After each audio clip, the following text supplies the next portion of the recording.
I'm going to be talking about the architecture of Bitcoin. I don't care about anything else to do with Bitcoin, just the architecture of it. It's been put together with a bunch of stuff that existed beforehand for a long time beforehand, and now suddenly we've got this massive thing, so it's pretty incredible. Bitcoin is effectively just hashes. Please do not go away. This is not going to be complicated. This is a piece of data, the basis of your computer. You can do maths over this to make this into something smaller. That is effectively just maths. If you have this, you cannot get back to that. Producing more information out of nothing, unless you can reverse this maths. A hash function is designed, this fancy maths is designed so that you can't go back. It's not possible. And if you can go back, it means that you've already done this calculation once. What you're effectively just doing is you're looking it up. Now, you get an interesting scenario when you have two pieces of information. It's now slightly different, producing the same result with this fancy maths. That's called a collision.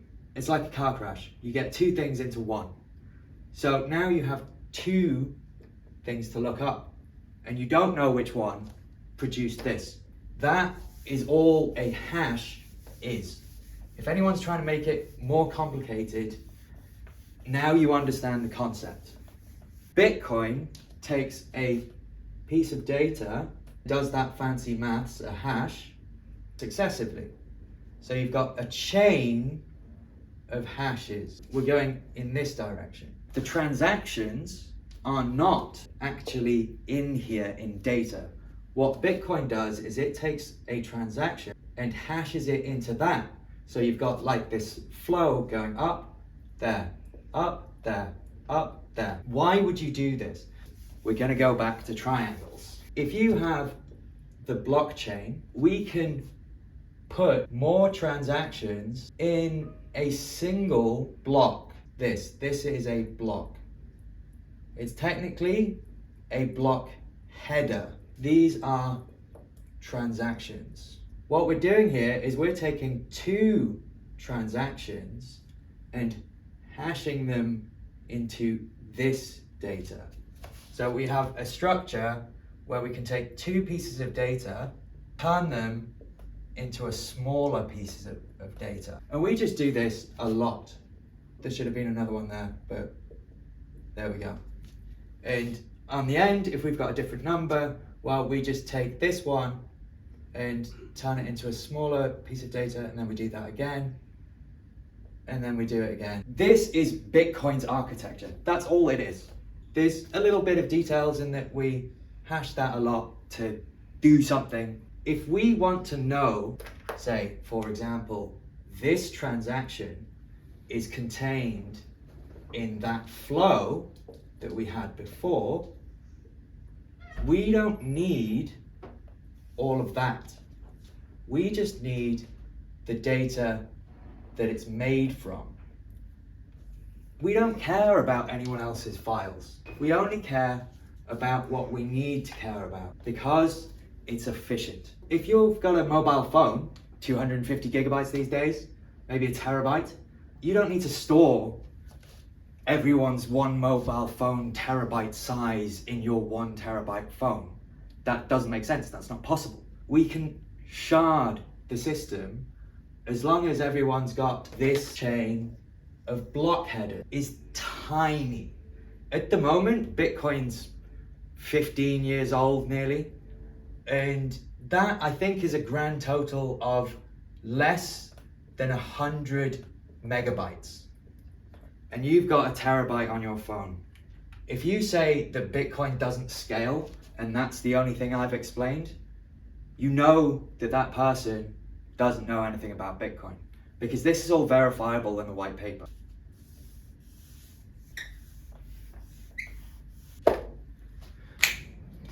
Right, we talked about hashes, now we're going to talk about mining. Mining is literally waste, but it's required. Why? You remember this structure? You have this again, here, and then here. And then we come to the present day. So this is the past, current. Here, we're trying to build a new block, right? So these are all unconfirmed transactions.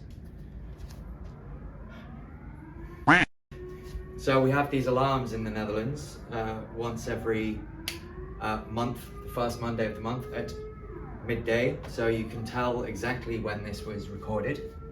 These are sound baffles. There's only so much you can do. These are all my name tags. I went to a lot of these things. You find out what people know at conferences. It really is true. You find out who you're betting against or betting with, which is arguably more important. One psyop after another, eh? So, these transactions are not yet confirmed in the past. This is the current block. The current block in the Bitcoin architecture takes 10 minutes. And I'm drawing a little arrow here because we repeat this calculation of hashing again and again and again until we find a new block.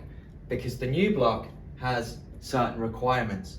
And those requirements are, it must have a bunch of zeros at the start. Why? It doesn't matter. It's arbitrary. It could have been ones. Repeating this calculation is waste unless you've got a method of finding this out without doing that. It's a wasteful thing. We're always trying to reduce waste. So there is an economic competition in which to reduce this. These trees that link transaction to the blockchain, we're hashing up, we're not going down. This can get very big. And I'm talking trillions in size because you have an entire team trying to provide this service of finding the next block and also building out transactions, which is where the money flow comes into it, because all of these transactions, every single transaction that's ever done on this network pays the person that found that block. So we have a projected value for this block based on how much transactions are taking place. And the thing about economics, cheapest one normally wins. Cheapest, most economically viable, most productive one wins. Nothing in this world is free, and if anyone ever tells you that, you've got yourself an idiot.